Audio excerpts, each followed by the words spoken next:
तर पिंपरी चिंचवडमध्ये एबीपी माझाच्या बातमीचा इम्पॅक्ट बघायला मिळतोय. पिंपरी चिंचवड महापालिकेच्या वेस्ट टू एनर्जी प्रकल्पामध्ये घडलेली भीषण दुर्घटना संपूर्ण महाराष्ट्राला हादरवून सोडणारी ठरली.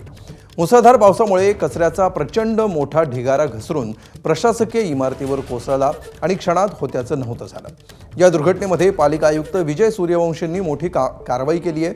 पर्यावरण विभागाचे प्रमुख संजय कुलकर्णी आणि कार्यकारी अभियंता योगेश आल्हाट यांचं निलंबन करण्यात आलं आहे. मात्र पालिका या दोन्ही अधिकाऱ्यांवर सदोष मनुष्यवधाचा गुन्हा दाखल करणार नाही असं आयुक्तांनी म्हटलंय.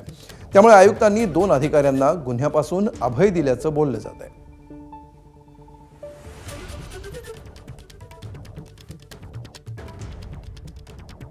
आता या दोघांना आपण जबाबदार धरून निष्काळजीपणा आपण त्यांच्यावर जे आरोप ठेवले होते त्याचं उत्तर त्यांनी काल दिलं, परंतु ते आम्हाला असमर्थनीय वाटलं. ते सर्व खुलासा आम्ही त्यांचा अमान्य केला आणि म्हणून त्या दोघांना सेवेतून निलंबित करण्यात आलेलं आहे. 24 तास त्यांनी तिथे राहणं अपेक्षित आहे आणि म्हणून आपण कंपनीवरती ह्या सर्व बाबीचा गुन्हा दाखल करावा, मनुष्यवधाचा गुन्हा दाखल करावा म्हणून पोलिसांना विनंती केली होती आणि त्यांनी गुन्हा दाखल करून त्या दोघांना जे प्लांट हेड आहेत त्यांना ताब्यात घेतलेलं आहे.